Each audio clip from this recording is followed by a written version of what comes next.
Welcome to another episode of Behind the Now. Today I get to chat with award-winning producer, director, writer, and talent manager, Spencer Folmar. Spencer has been making independent feature films for over 15 years. His work has been featured in Variety, New York Times, New York Post, Newsweek, LA Times, Deadline, Hollywood Reporter, and many others. Spencer has written and directed 7 feature films and produced 11 feature films. His 2017 theatrical debut, Generational Sins, made worldwide news with his new hard faith genre. Spencer's life motto in art is telling stories that liberate. He's also the founder and CEO of the talent management company, American Talent Management. Listen in to discover how Spencer found his own unique artistic voice, as well as golden wisdom for creatives and executives alike. Hey Spencer, thanks so much for doing this with me today. I'm really excited to talk with you. Thank you so much for having me on the show, Jenna. Yeah, of course. Okay, cool, Spencer. So you are a writer, director, producer, right? And then you also have a talent management company. So yeah, which is so awesome. I mean, they all like feed into each other for sure. They do. So first just tell me like a bit about your background. How did you get into entertainment at all? Because everyone has such a different way in. And yeah, I'm curious, like where does it come from? Yeah, I was fortunate at a young age. I always knew that I wanted to make films. I love films growing up. I grew up in a rural part of Pennsylvania, and my childhood was shaped by films. And so from a very early age, even starting on YouTube before it was owned by Google, I would make short films. And then eventually I started putting all those short films together into a feature film, made my first feature when I was 17. And I just completed my 7th feature, a Christmas movie, that we shot this past year. Right. Okay. Oh, wait, that's so cool. Wait, so also, did anyone in your family do anything in entertainment or no? No, I'm the only one. My dad was in Diesel and my mom was a stay-at-home mom. And so I was always sort of a unique individual in rural Pennsylvania. Yeah. Oh, that's so cool. And to do your first feature, you said when you were 17? That's pretty crazy. Yeah, I had made hundreds of short films at that time. And I was like, if I just put like 6 or 7 short films together, it can be a feature film. Yeah. And yeah, so I made this first, terrible feature film, kind of experimental thriller. And I did a local premiere and then I sold it to Amazon. And I was like, oh, I can make money doing this. So it all kind of worked out. And then I had the bug. I was able to make a living and I just kept at it. I went to film school. I went to NYU. I did some corporate video work and moved to Los Angeles in 2015. Oh, wow. That is so cool. That is crazy, actually. So wait, your first feature that you made when you were 17, you sold to Amazon? Yes, it was like early days Amazon, it was like kind of direct to consumer and streaming platforms and DVDs. And, it made money on a very small budget and, just kept at it. Made my second film in college and then my third whenever I moved here to Los Angeles after film school. And, I just try to produce and direct as often as I can. Yeah, I love that. That's so cool. And I feel like there's an element there of not knowing too much helped you, like not knowing like a certain ignorance of like Absolutely. the business, because you're just like this. You just focused and did your thing. Yeah. Yeah, that's It's amazing. so true. What I always tell filmmakers is don't wait, just create, because you'll learn so much. I learned more making films than I ever did at film school. And it's like a dissertation every time you make a feature film. You learn things, you learn how to be better, how to work with people better, how to convey your vision and communicate more clearly as a director. And every film is an experiment, and I learn a lot through the process. Yeah, and you're actually the perfect source because you did film school and you're self-taught like before and whatever. And you're saying you learned more from doing that than film school. I actually did. Yeah, I mean, film school was great and some lifelong friends and collaborators and professors, but yeah, just doing it, you can't beat it. Yeah. Oh, that's so amazing. And then especially So then, okay, wait. So pivoting, so pivoting a little bit. Yeah. What made you decide to start a management company? Because you represent, and also, yeah, talk a bit about the clients you represent. Yeah, I started the management company relatively recently during the pandemic. Um, Before that, I was trying to get into distribution. I had purchased four small single screen theaters, and I was working with independent films primarily, trying to figure out how distribution works because I've worked with a lot of different distributors, and unfortunately, there's a lot of bad experiences you can have yeah, in distribution and sales. yeah, And so I got into distribution to figure out, the back end, how you make money, on popcorn and beer sales and, in theatrical releases. And then during the pandemic, I pivoted because, the 2 weeks to flatten the curve and no amount of content for theaters. I sold the theater chain and then started American Talent Management. And I was fortunate to have a lot of great agents and managers. And so I learned a lot from them throughout the years. hmm And as a producer, and now as a manager, I can help my clients produce their films, get them out of development hell, get them into production, and help in all aspects of production just from my own experience. yeah. Wow, that's so cool. So you obviously represent producers, but talk a little bit about your clientele. Yeah, we have a roster of about 40 people. Mostly they are creative professionals, directors, writers, and producers. We also represent some multi-hyphenate actors, Mhm. including Sherilyn Fenn, recently represented Kathy Moriarty. And it's a lot of fun getting to know all these different clients. Some people I've worked with before, some people just reached out. Mm. And they all have different experiences that I learned from, and we all have different Rolodexes. And so we just try and help out each other. And like I said, it's a roster of 40, some screenwriters who have had some great success putting together some deals with actual studios. And it's just been a really exciting journey. We've been in existence now for about 2.5 years, Oh, and we continue to grow. yeah, it's really incredible. I love so I'm sure you would advise them because I guess you already said this, but to just create, right? Is that like you Yeah. said that before? Um, yeah, so what is your yeah, so kind of like what's the day to day like as a manager, but also what's kind of like your pitching process for your clients and it probably differs completely client to client. Obviously, like an actor is going to be different than a writer, producer.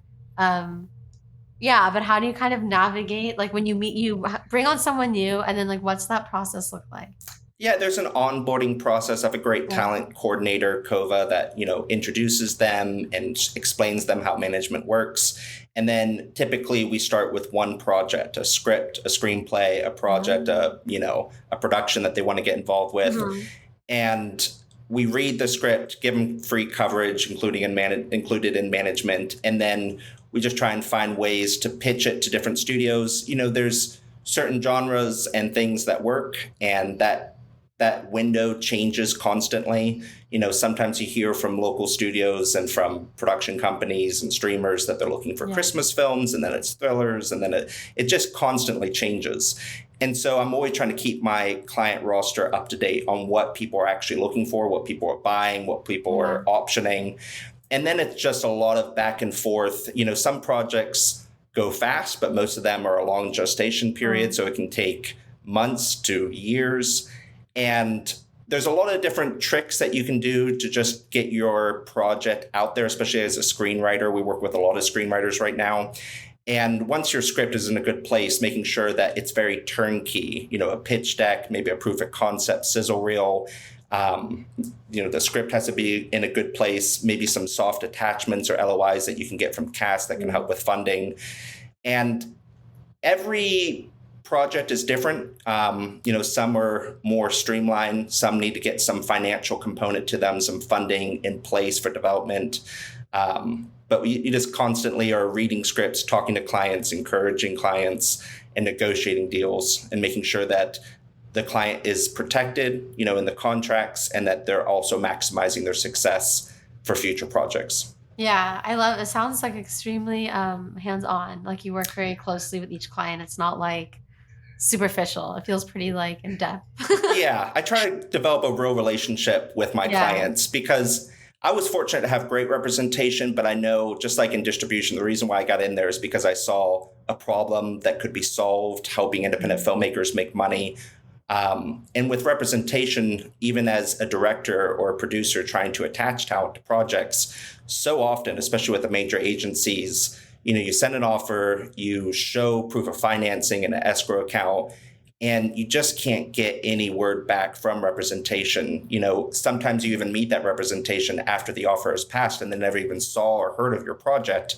Oh, wow. And so first and foremost, we just want to be responsive first to our clients and then to any, incoming offers or prospects.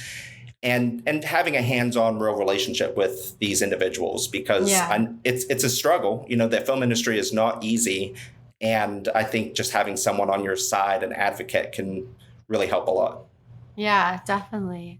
Wow, it's so interesting. And then do you find that you gravitate towards is it a range of I guess speaking about writers, is it a range of genres, or do you gravitate towards a specific genre? Because I know you also have your production company, which we can get into. Yeah. But yeah, I'm just curious, how does it work?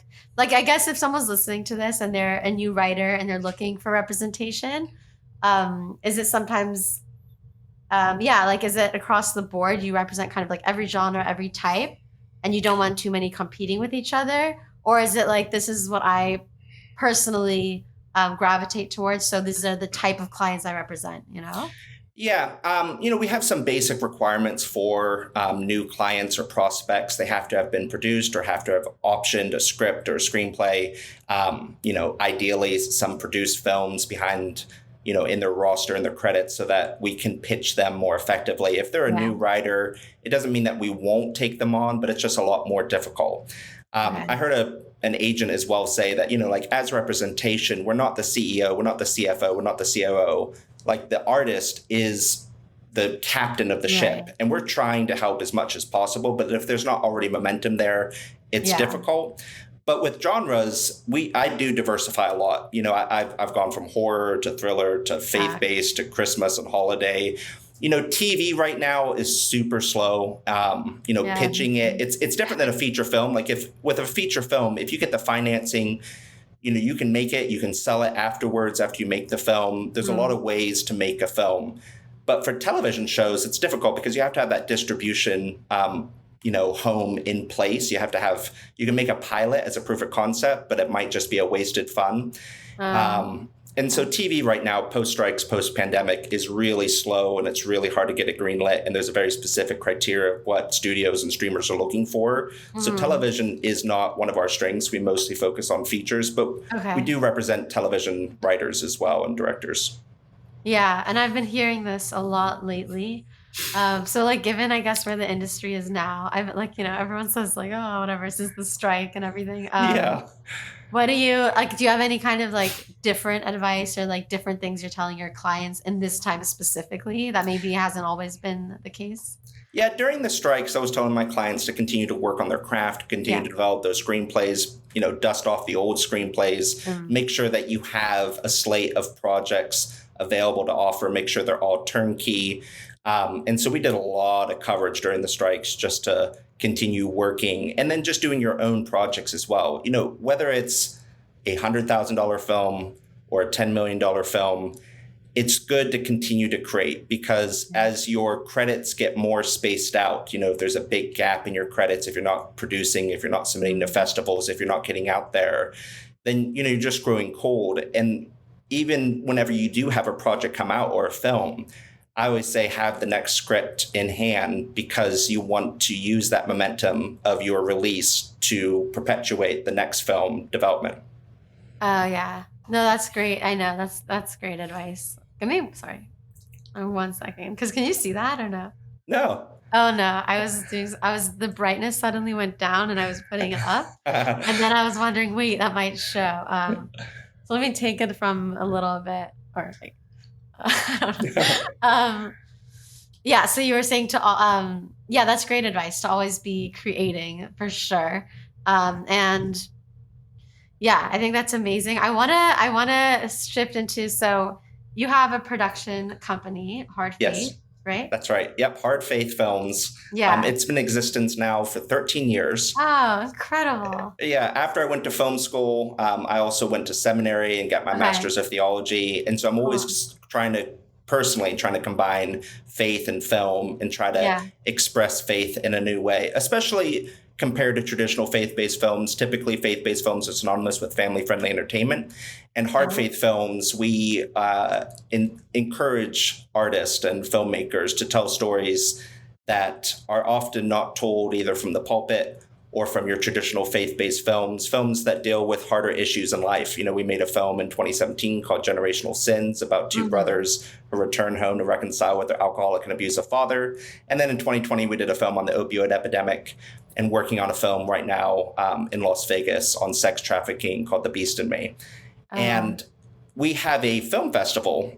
It's called the Hard Faith Film Festival. It's taking place July 19th and 20th at the Garland Hotel in North Hollywood. North Hollywood. Okay. Yeah, so pretty close by. And it's our second annual film festival. And we've had great submissions from all over the world. We have a lot of people coming into town and some local filmmakers attending. And it's just trying to encourage people to join this movement to make films about faith whenever faith is very messy. Yeah. Wait, And life that is very messy. Yeah. That is so incredible. Thank you. What gave you the idea what gave you the idea to create a film festival around this? Like whenever I own my theater chain, I used to do different film festivals that were more generic, just open, different categories. And I always had a category just for hard faith or for faith-based films. And then as that started to grow in popularity and hard faith started to get more known, we got so many submissions just in the hard faith category that I created just the Hard Faith Film Festival. And it's been really great because, everyone's there for the same intentions. Yeah, that's really incredible. Thank you. So there's different, so I guess like at this film festival for the submissions, there's different genres and everything, like different types of stories. But the common thing is there's an underlying, like it's about like something like faith-based or deep, or it's inspiring in some way. That's right. Yep. And we have 7 different categories. We have feature films, documentaries, screenplays, episodic, experimental, student films, and short films. Okay. And so it's a big diversity of different kind of submissions that we get. And it's fun to see, from a feature film to a short film, and starting with, student film submissions where filmmakers first get started. And I have watched so many submissions, and I'm very encouraged about how many like new voices and new styles there are that you don't see in typical cinemas or on streamers.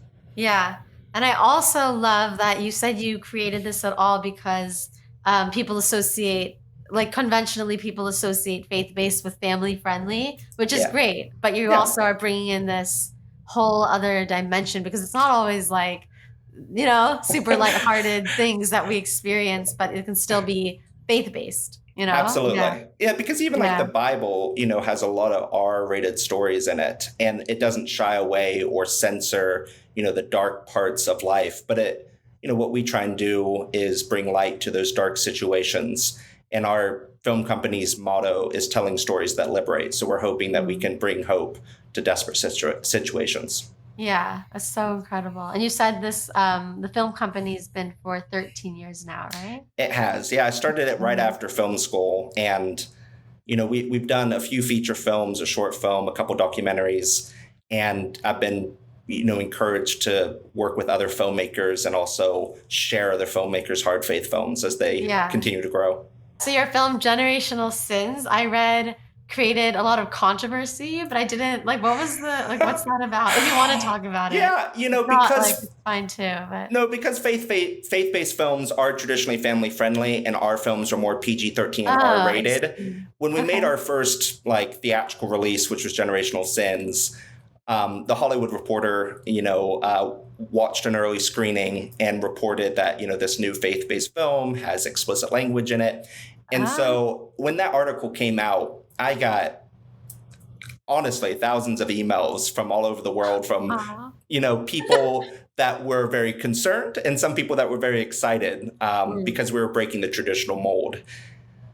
Okay, interesting. So that's what it. Yeah, yeah. I That mean, was all the I controversy. yeah, yeah. I Yeah. saw that and I was like, huh, interesting. But like, I couldn't find anything that was like bad. Like, you know what I mean? Not that I Yeah. thought that, but um, yeah, that's so incredible. That's like, I love that you did that. You really are paving a way for. It's like almost surprising that that it's not a thing, you know, but it is a Yeah. thing now. I agree. Yeah. And there are examples too. Like even The Passion of the Christ was the highest grossing R-rated film and still is internationally. And that's a very Um, R-rated violent film, but accurate to the depictions in the Bible. And there's been recent films as well, like even Hacksaw Ridge, which is R-rated and, dealing with World War II. So there's some violence in that. And it is interesting that there hasn't been something that has existed in this, but I think often the church and art is kind of behind the curve, and mm, they're more catering towards an older generation, a more traditional generation.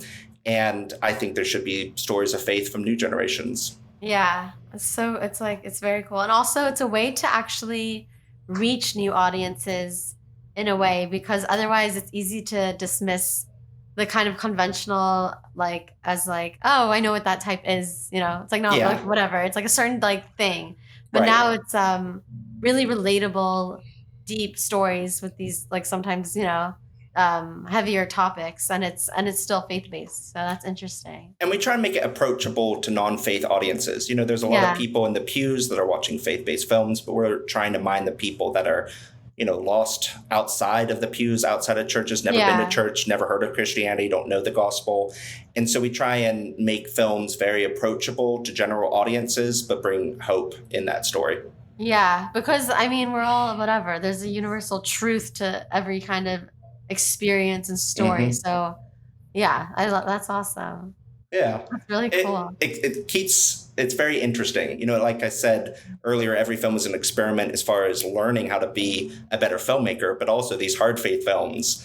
We try and tackle different topics and we get different audience reactions. Some films are very R-rated and some films are light PG-13, but we try and reach new audiences with each story. Yeah.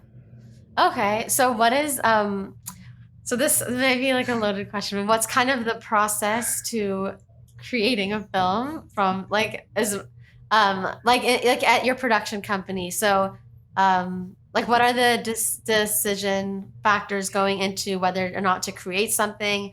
I know you actually write as well. I So do. yeah. So what's kind of the process like? You know, like, because I could imagine, like, oh, should we take on this film, but it's similar to this one we just did, so maybe not. Yeah, Yeah, some of it is the market, some of it is the time, trying to, meet the zeitgeist of the time, trying to yeah, deal with issues that are in the headlines, not trying to be reactive, but also trying to feed audiences stories that are relevant to their lives that they're living. mm, Even whenever I was making Shooting Heroin about the opioid epidemic, I was working on another movie and I stopped that film because I had heard so many news stories and I had some high school um, friends that passed away from the opioid epidemic. And so I realized that my time and efforts and my investors, the executive producers that were believing in hard faith, that a film on the opioid epidemic was more timely than the film that I was currently interesting. working on. And so it changes, and you try and read the tea leaves and try and figure out what is the next film to work on. Yeah, But you also just have to create. You have to make it. You have to finish the script. Even this Christmas movie that I just finished, it's a script that I was working on for 8 years, and um, finally, we just put it on the calendar that we're going to make this film this year, and then it got done. And that's how I yeah, think any film gets done. yeah, incredible. So it's a mix of like external factors, sure, like things that are timely or things that aren't timely anymore, but like it sounds like mainly, or you have to really honor your just getting it done and your instinct of like, we want to create this, so we'll create it.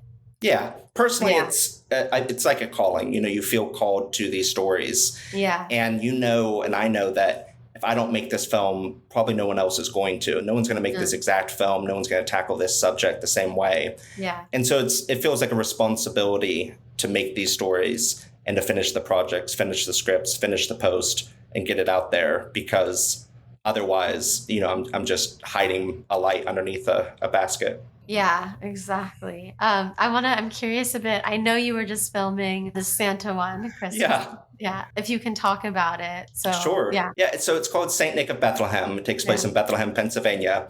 And it's inspired by a real life story. A friend of mine from back home, he lost his only son tragically. And through his grief process, he became a Santa Claus figure to the community, especially kids in the community that didn't have a father figure or underprivileged children. And so he's really become a saint in the community. He's Wow. Santa Claus all year around. And every time he gives away a gift, it's sort of a cathartic healing process for him. And Yeah. as he brings joys to others, especially around the holidays, I think he heals in that process. Yeah. Oh my God. That sounds incredible. Yeah, it'll be coming out this Cool. Christmas. Yeah, Oh, so okay, great. November 2024. Okay.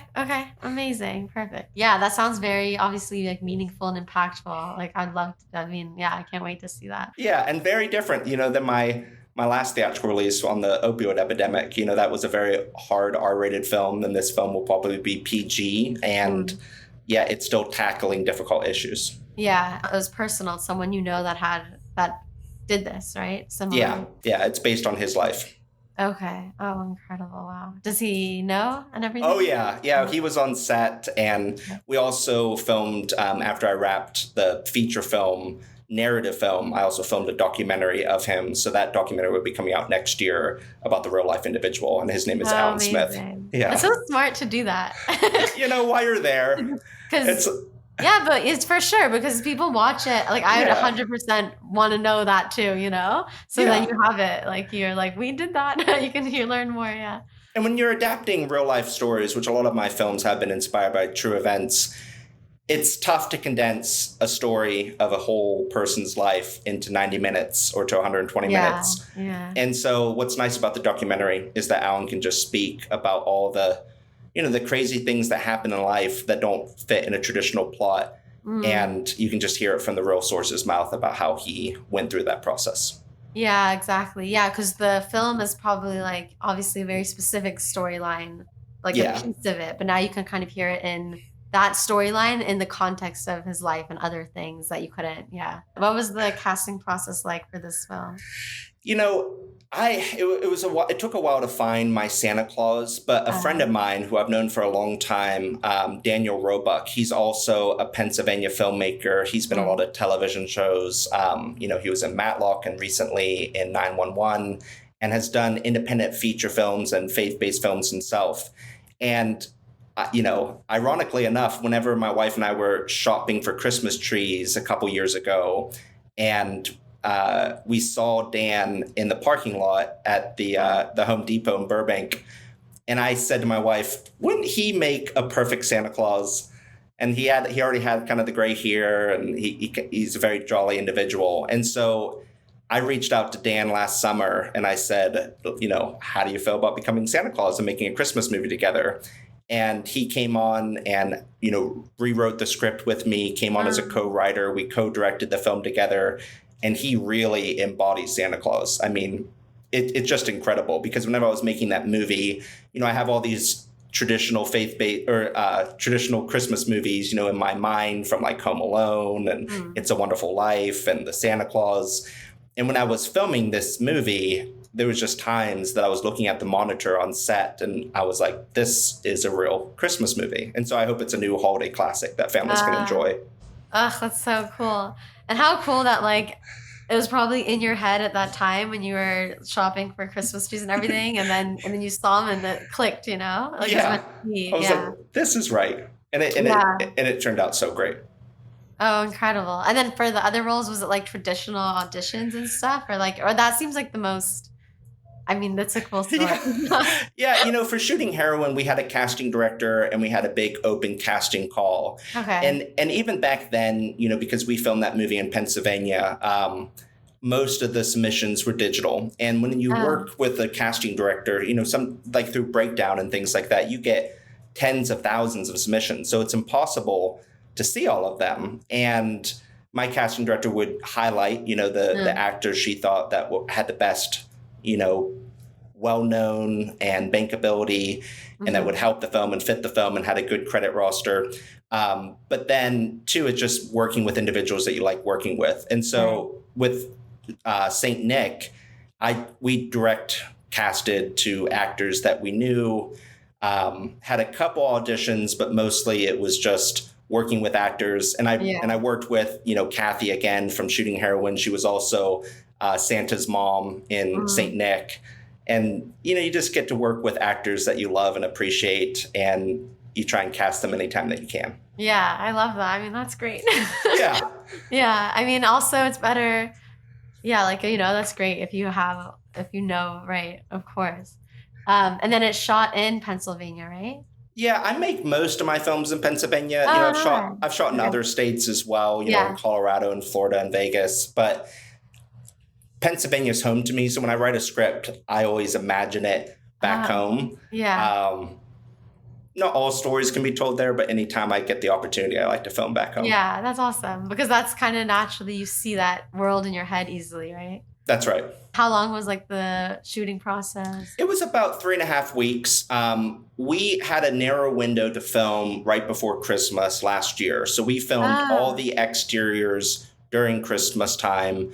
And then we came back this past spring and shot all the interiors for 2.5 weeks, and combined the two because it's a lot easier to film while everything's already decorated. The town's decorated. It's snowing outside. That's smart. And then brought back the cast in the spring to film all the interiors. And also people's schedules are so tough during the holidays. Yeah. So people are a lot more available in the spring to take out 2.5 weeks of their life versus a week right before the holidays. Yeah. Do you ever have your clients in films of the production company and stuff, if you have clients that fit or that works? Yeah, we do that. We try and cast our roster as much as possible. And we did bring on about 4 clients into St. Nick. Oh, amazing. It's tough because, you want to cast all your clients, but, there's not necessarily roles. But whenever that works out and you can package internally, it works really well because you already know these people and have a relationship with them.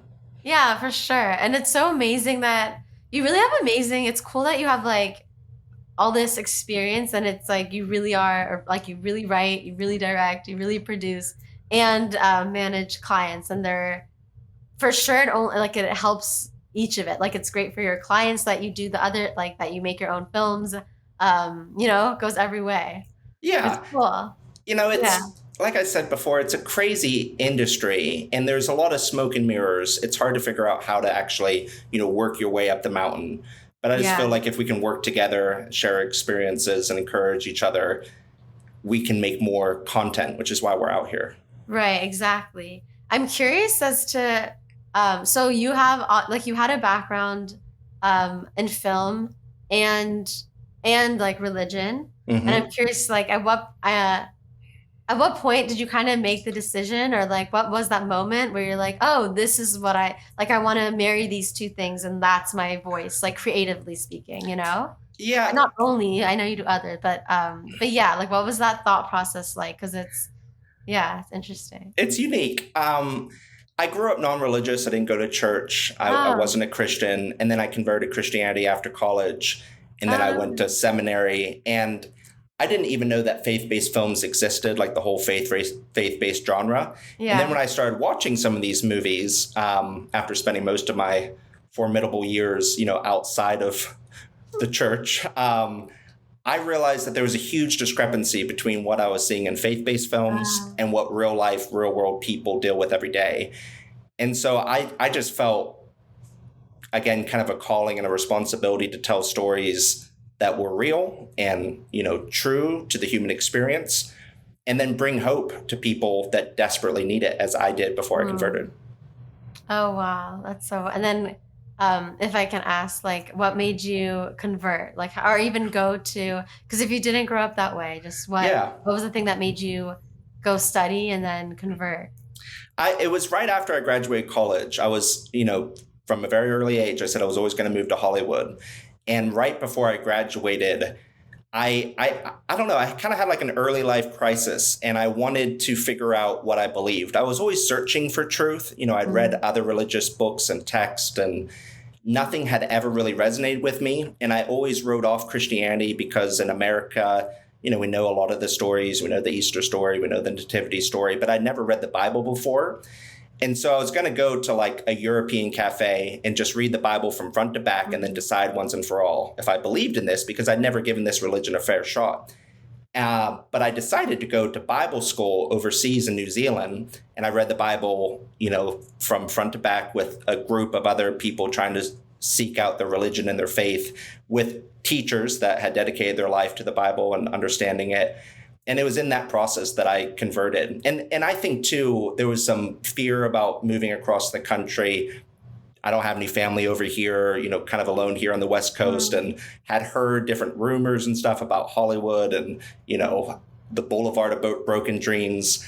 And so I just wanted to go into this industry with some kind of foundation, even if, and I didn't know or think that there would be Christianity. In fact, I wrote off Christianity pretty early on, but I have two older sisters and they converted Christianity near the same time. And had a faith of their own for a lot of their life. And it was just something I always wrote off. And they encouraged me to give Christianity a try. And I did. And just, like a 180. My heart of stone turned to a heart of flesh. And these words that I had heard before that made no sense at all, they came to life. And it was like a deep therapeutic experience where I could make sense of life and my place in it. Yeah. Wow. That's so interesting. And then it was wild. It is cool. Yeah. Amazing. Yeah. And it's your sisters also. And then what were your parents like? What did they think? Because you're with your sisters and you if you all didn't grow up that way and all. Right. I think they were concerned at first whenever I went to Bible school. And then whenever I went to seminary, they were really concerned because, a life in ministry can be very difficult, hard to provide for your family. And I had a lot of potential at that time, and I was already working and had already made a couple films. And so I think they expected me to continue that path and just join the workforce and pursue, a traditional kind of job. And I took a 5-year break to pursue theology and religion and Christianity.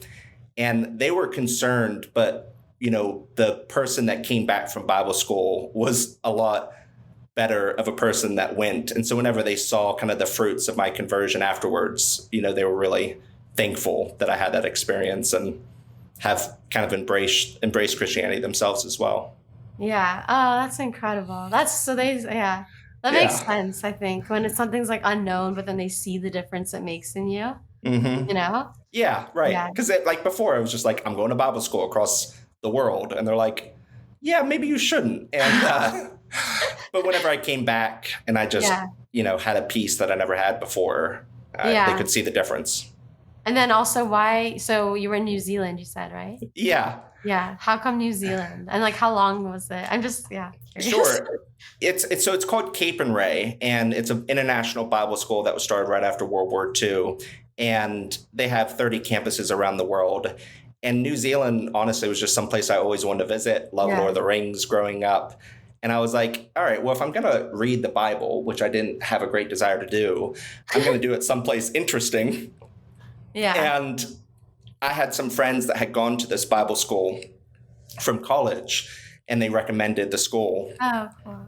And it was an amazing experience. And, we were hiking in the bush of New Zealand, and, it was an indoors study, but just always applying the Bible, not just reading it, but applying it to your real life in action.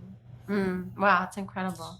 It's so amazing how you found your specific voice. It sounds like in film, and it's kind of in every aspect as a writer, director, producer, in the kinds of stories you want to tell. And I just wonder if you have any advice for across the board, for creatives to find their specific voice. Because sometimes that's a hard thing to know, what am I specifically good at? What can I do that someone can't replicate? What's that thing that comes across? Do you have thoughts on that? Totally. Yeah. There's a couple different thoughts, but I think we all have a different voice. We have a different human experience. And I think it's the stories that keep you up at night, the stories that you think of, the films or the books that you read, and they linger on.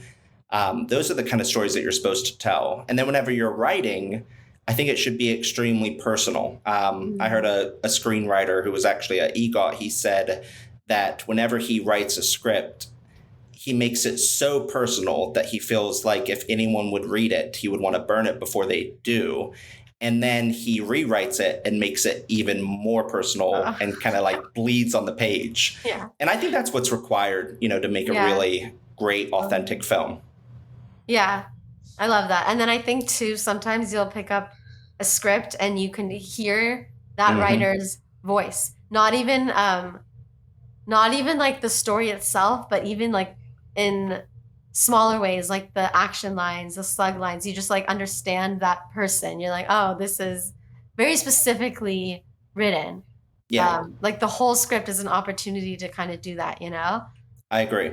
Yeah. And then it's so great too when you're casting, because like what you wrote, like you write all these different voices of different fictional characters, but then whenever you're casting, that actor, that talent gets to bring their own life experiences and really brings, these words of dialogue to life in an authentic way. Yeah, totally. Do you often, are you often in the casting process where you see like a bunch in a row, like it's either tapes or in person? Oh, yeah, I do. Yeah. And I've done quite a few casting calls in person, and I love those because you can work with the actor, you can do different takes, different styles, give feedback. And there's so many incredible, talented actors. I mean, there's an incredible amount. And I love working with actors and just trying to, find the truth in each scene. Yeah. And then, so what, if you could speak to anything, is there ever kind of a pattern for when actors book a role versus like the ones that don't? It's like, I know a big part's just like essence and instinct. Sure. It is. Yeah. But okay. Yeah.